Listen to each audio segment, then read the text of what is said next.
গত এক যুগে রেলের বিনিয়োগ ছাড়িয়েছে অতীতের সব রেকর্ড। শুধু উন্নয়নের জন্য এ সময় খরচ হয়েছে প্রায় 1.5 লাখ কোটি টাকা। বিপুল পরিমাণ এই অর্থে বেশ কিছু মেগা প্রকল্প বাস্তবায়নও হয়েছে। তবে বাড়েনি যাত্রী সেবা। এক যুগ পরও যাত্রীদের অভিযোগ রয়ে গেছে আগের মতোই। যে পরিমাণ টিকিট দরকার সেই পরিমাণ আসলে টিকিট পাওয়া যায় না। রংপুর, দ্রুতযান, চিলাহাটি, নীলসাগর, তারপরে বনলতা, এগুলো সব ট্রেনে প্রতিদিন লেটে যাচ্ছে। এত উন্নয়নের মধ্যে রেলের 65% লাইনই ঝুঁকিপূর্ণ, 70% মেয়াদ উত্তীর্ণ ইঞ্জিন আর কোচ সংকট নিয়ে চলছে এই খাত। 5 বছর আগে যাইতে সময় লাগতো, যে সময়টা লাগতো এখনো ঠিক ওই সময়টাই লাগে, কোনো লাভ হয়নি। প্যাসেঞ্জার কিন্তু বাড়ছে। শিডিউল বেসিক পর্যায়ে কয়টা ট্রেন কয়টা আসবে কোনো খবর নাই।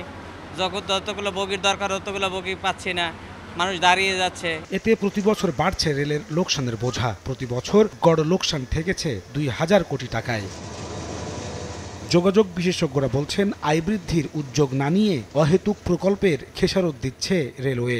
একদিকে রেলের পিছনে বিনিয়োগ বাড়ছে, অন্যদিকে কিন্তু রেলের আয় কমছে। আয় এবং বিনিয়োগের মধ্যে একটা বড় ফারাক হয়ে গেছে।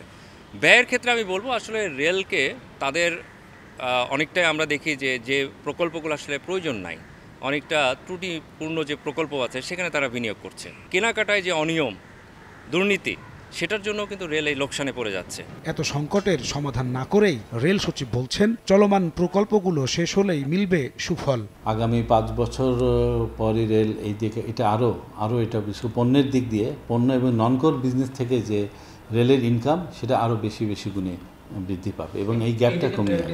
এই মুহূর্তে রেলে 36টি প্রকল্প চলমান, যা বাস্তবায়নে খরচ হবে 1,42,000 কোটি টাকা।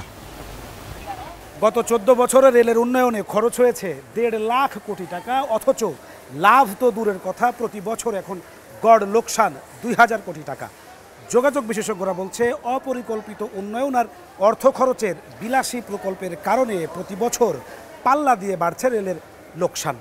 নাজমুস সালেহী, সময় সংবাদ, ঢাকা।